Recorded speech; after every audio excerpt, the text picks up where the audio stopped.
Welcome to the Deep Dive. Today we've got a really compelling narrative to get into, based on a film you've sent us a lot of sources on, the 2024 movie Upgraded. And it's not your typical, rags to riches story. It's much more of a morality play, really. It's about how status or the perception of status can unlock doors that talent alone can't. Exactly. We're going to be looking at the journey of Anna Santos. She's got the qualifications, a master's in art history, Yeah. but she has absolutely no leverage. Right. And her entire career basically launches because of a huge lie, a completely fabricated identity she slips into after one single chance event. Our sources really lay out a blueprint for understanding, systemic bias in these very exclusive industries. Yeah. We're not just going to recap the plot. No, not at all. Our mission here is to weigh the evidence.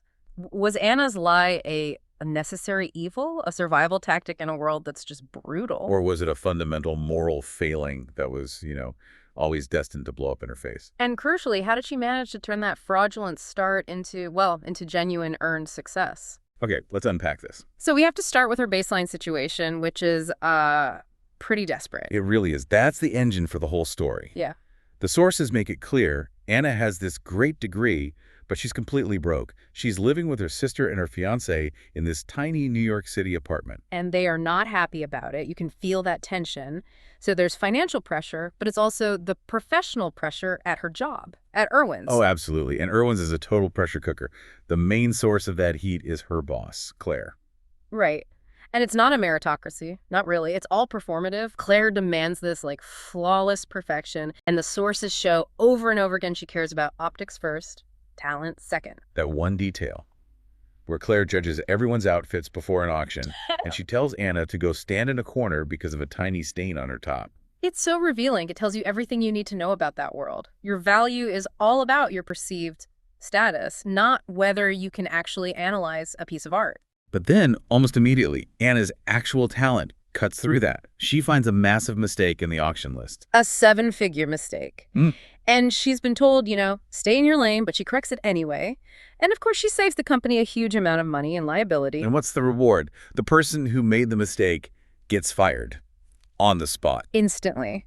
Which just shows Anna exactly how high the stakes are. So her quick thinking gets her this last-minute spot on Claire's trip to London. It's a huge opportunity, but she's basically just an extra assistant. She's there to carry bags for Claire's other two assistants, who are just awful to her. They're terrible, and they actually force her onto a later worse flight. They just dismiss her. But this is the pivot point. An airport worker sees how badly she's being treated. And takes pity on her.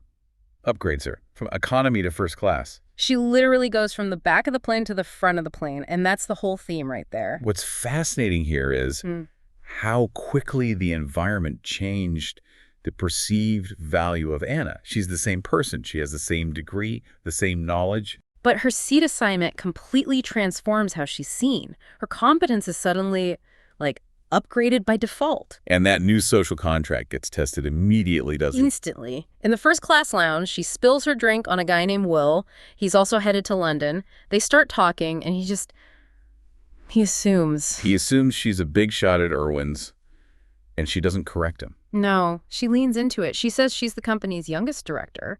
And you have to ask why, right? The sources suggest she realizes in that moment that this new identity gives her instant credibility. It's like a social lubricant. Something her trainee title and master's degree just couldn't provide. I mean, did she really have a choice? Once he said it, correcting him would have felt like just shrinking back into invisibility. It's a calculated risk, for sure, but it immediately starts to poison her personal life because she and Will, they actually have this great connection. A really strong bond. And he tells her he's so tired of people in London just wanting to use him. He loves that Anna seems so genuine. The irony is it's brutal. He values her for being real, but his entire perception of her is based on this lie about her job. Do you think, though, that he was also drawn to the confidence that came with the lie? The youngest director persona is bold and successful. That's attractive, right? It's the performance of success, definitely. And that performance gets put to the test right away when she meets his mother, Catherine. A famous former actress, a huge deal in London society. And Catherine immediately buys into it. She loves Anna, totally convinced she's this high-powered executive. And just as she's juggling all this, the professional stakes get even higher. Claire takes off for Rome, leaving Anna to handle things in London. Right. And then Anna realizes she left her laptop in Will's car. This forces her back to the Irwins' office, and that's when she finds out what the major project is. The Browall collection, a massive auction of paintings by Catherine's late husband. So suddenly she's not just faking it at parties. She's in the middle of a multi-million-dollar deal, and she runs right into Gerald. Ugh, Gerald, the director from the Paris office, he's so slick, and you can tell he's immediately trying to manipulate her. This isn't just a job anymore, it's a corporate power game. And it turns out it's an even bigger game than she knew. Claire's assistants, in a moment of panic, they spill the beans. They tell her Gerald is Claire's biggest rival. And that Claire is gunning to become the company chairwoman. So Anna, the fake director, is now Claire's main soldier in a corporate war she didn't even know she was fighting.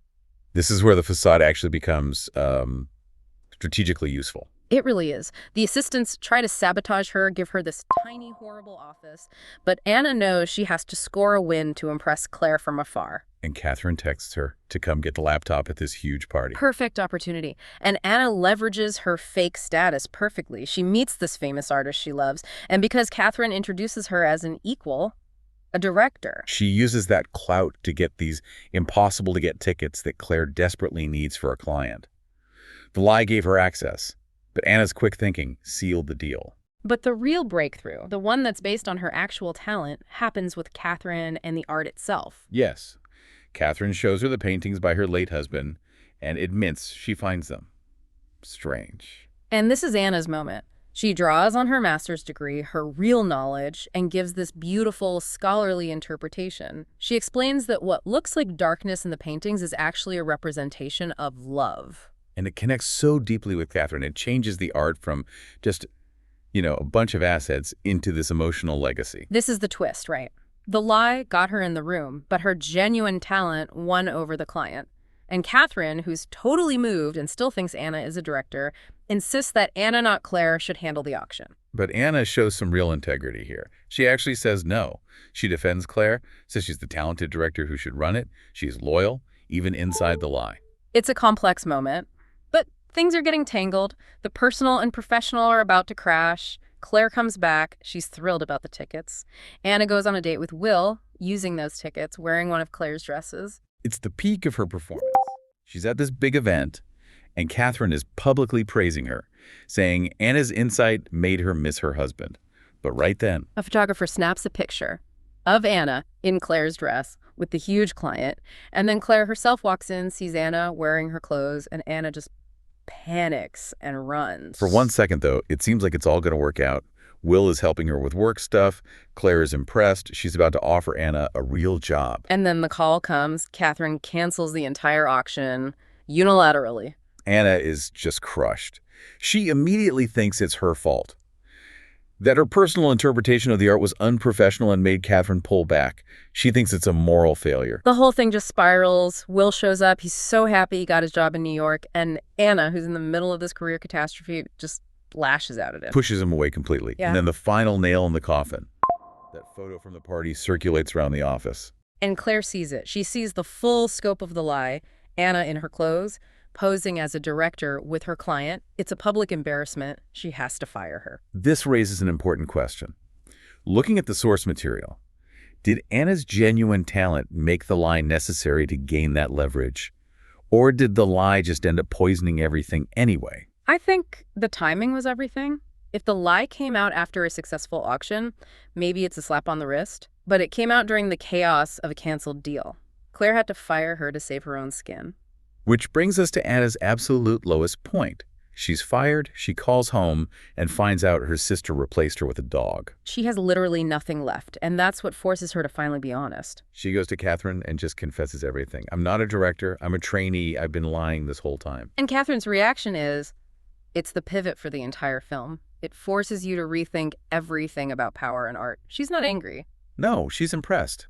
She admires Anna's acting, her hustle. And more than that, Catherine reveals the truth. Her canceling the auction had nothing to do with Anna's interpretation. It was just a business move, a negotiating tactic to get a better deal from the auction house. And part of that new deal was a specific demand. She wanted Anna to run the auction personally. So Anna realizes the crisis wasn't her moral failure at all. It was just Catherine playing hardball for more profit. It reframes the whole thing. So Catherine goes to the chairman of Irwin's with an ultimatum. Anna runs the auction, or the whole deal is off. And of course, the chairman agrees.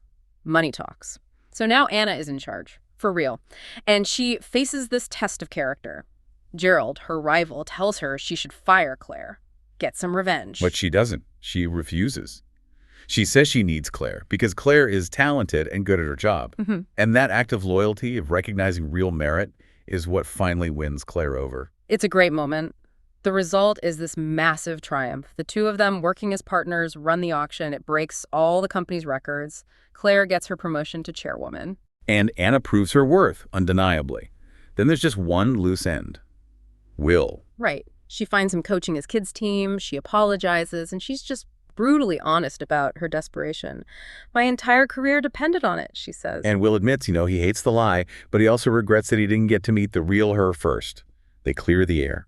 And then we jump forward 6 months. Redemption is complete. Anna is back in New York, and she's opened her own art gallery, her own space. And Will, who took the NYC job, walks in. They get their fresh start. So what does this all mean? Well, the sources show Anna using this lie to get a seat at the table. But the lie itself wasn't enough. It was unstable. She only found real lasting success when she was honest about her own skills and chose integrity over a petty corporate feud. The facade was the launch pad, but talent was the fuel. Exactly. Her journey suggests that in these hyper-exclusive worlds, sometimes you do need that fraudulent leap just to get noticed. But the success that sticks has to be earned with genuine ability and, making the right choices when it counts. But let's leave you with one final thought, and it's about Catherine's role in all of this. The source reveals that she masterfully manipulated this huge auction house by, pretending to have this deep emotional attachment to the art. Right. She played the grieving widow card, knowing all along she was just trying to squeeze more money out of them. Which leaves us wondering, in these worlds of high finance and high art, is the appearance of integrity, or even deep emotion, sometimes just another powerful tool for negotiation, a kind of social leverage that's maybe just as important as actual talent if you know how to use it? A fascinating question. We encourage you to consider that as you continue your own learning journey.